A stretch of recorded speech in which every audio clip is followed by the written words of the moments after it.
গণ অধিকার পরিষদের সাধারণ সম্পাদক জনাব মোহাম্মদ রাশেদ খান বাংলাদেশ জাতীয়তাবাদী দলে যোগ দিচ্ছেন।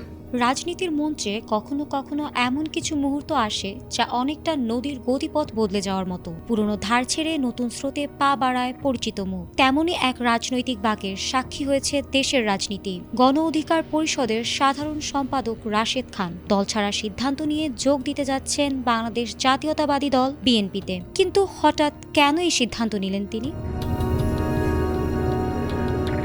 জানা গেছে, রাশেদ খান আনুষ্ঠানিকভাবে গণ অধিকার পরিষদ থেকে পদত্যাগ করে আসন্ন জাতীয় নির্বাচনে বিএনপির প্রতীক ধানের শীষ নিয়ে প্রতিদ্বন্দ্বিতা করবেন। গণ অধিকার পরিষদের সভাপতি নুরুল হক নূর বিষয়টি নিশ্চিত করে জানিয়েছেন, বৃহত্তর রাজনৈতিক কৌশলের অংশ হিসেবেই এই সিদ্ধান্ত নিয়েছেন তারা।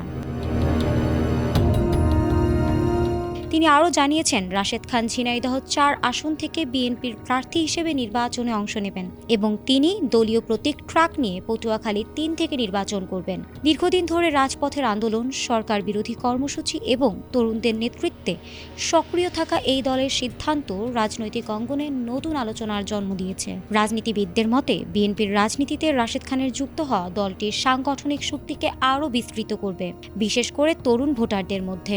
অন্যদিকে গণ অধিকার পরিষদের রাজনীতিতেও এটি একটি গুরুত্বপূর্ণ পরিবর্তনের ইঙ্গিত দিচ্ছে।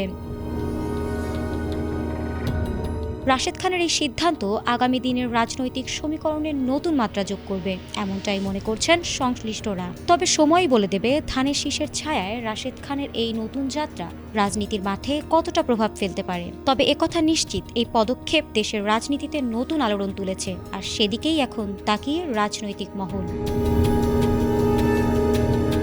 ফারহানা হক, এটিএন বাংলা।